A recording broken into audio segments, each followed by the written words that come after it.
Cadet লেভেলের আলোচনায় প্রথমে attributive adjective. Attributive adjective noun বা প্রোনাউনের পূর্বে বসে। একটি উদাহরণ দেওয়া আছে, he is a good boy. বয় একটি নাউন, নাউনের পূর্বে অ্যাট্রিবিউটিভ অ্যাডজেক্টিভ গুড বসেছে।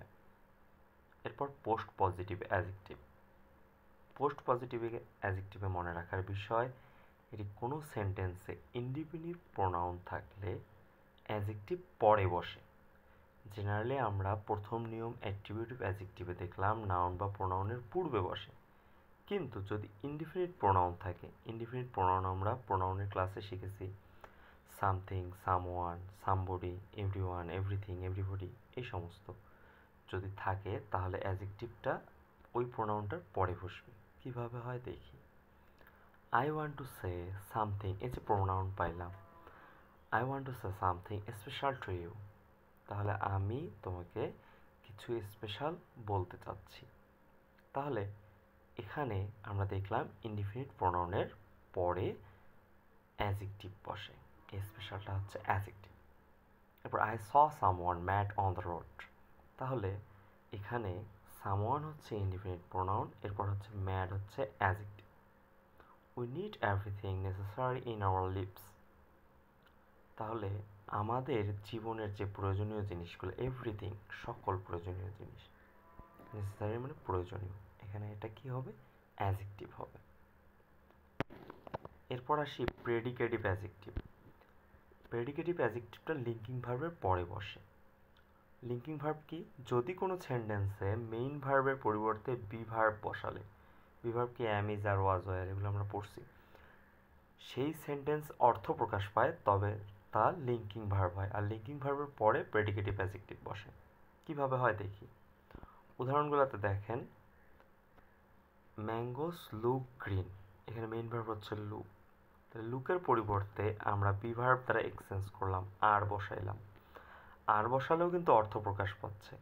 ম্যাঙ্গোস লুক গ্রিন, আম দেখতে সবুজ, ম্যাঙ্গোজ আর গ্রিন, আম হয় সবুজ। এরপর the bed feel soft, the bed is soft, honey taste sweet, honey is sweet, the gifts look wrapped, the gifts are wrapped, তাহলে এই সমস্ত কিছু যেগুলো লিঙ্কিং ভার্বের পরে বসেছে সবগুলোই প্রেডিকেটিভ অ্যাডজেক্টিভ। এরপর আসি প্রপার অ্যাডজেক্টিভ, সব থেকে সহজ এটা। প্রপার নাউন থেকে যেটা তৈরি হয় সেটা হচ্ছে প্রপার অ্যাডজেক্টিভ। যেমন বাংলাদেশ থেকে বাংলাদেশি, পাকিস্তান থেকে পাকিস্তানি, ইন্ডিয়া থেকে ইন্ডিয়ান, অস্ট্রেলিয়ারদেরকেও কিন্তু বলা হয় অজি, নিউজিল্যান্ডের বলা হয় কিউই, ঠিক আছে। আই লাইক কিউই গার্ল যদি বলো, বা আই লাইক অজি প্লেয়ার। এরপর আসো ইমফ্যাটিক অ্যাডজেক্টিভ, টু ওয়ার্ডস, দুইটা ওয়ার্ড শুধুমাত্র, ভেরি এবং ওন। সমস্যাটা হচ্ছে এই দুটি ওয়ার্ড মূলত কিন্তু অ্যাডভার্ব, কিন্তু এই দুইটি ওয়ার্ড যদি নাউনের পূর্বে বসে, যদি নাউনের পূর্বে বসে তবে তা ইমফ্যাটিক অ্যাডজেক্টিভ হিসাবে কাজ করে। I know the very man, এখানে ভেরি স্পেশাল অর্থে ব্যবহৃত হয়েছে, স্পেশাল অর্থে ব্যবহৃত হয়েছে, মানে আমি ওই বিশেষ ব্যক্তিটাকে জানি বা চিনি। দে আর মাই ওন পিপল, তারা আমার নিচের লোক, পিপল হচ্ছে একটা নাউন, পিপলের পূর্বে ওন, এই ওন শব্দটা ইমফ্যাটিক অ্যাডজেক্টিভ। এরপর আসি নাউন অ্যাডজেক্টিভ। যখন দুটি নাউন পাশাপাশি থাকবে, দুটি নাউন পাশাপাশি থাকলে প্রথম নাউনটিকে বলা হয় noun adjective. Example, we live in Rangpur city, এখানে সিটি হচ্ছে একটা নাউন, কমন নাউন, এর পূর্বে রংপুর আছে, দুইটা নাউন পাশাপাশি, তাহলে প্রথম নাউনটা যেটা আমরা রংপুর, এই নাউনটাকে আমরা বলবো noun adjective. He is a bus driver, তাহলে ড্রাইভার একটা নাউন, এর পূর্বে বাস, নাউন অ্যাডজেক্টিভ। এরপর নাউন ফাংশনিং অ্যাডজেক্টিভ বা হাইফেনেটেড অ্যাডজেক্টিভ, যদি হাইফেন ব্যবহার হয়, হাইফেনেটেড অ্যাডজেক্টিভ, তাহলে এটা নাউনের পূর্বে বসবে অবশ্যই।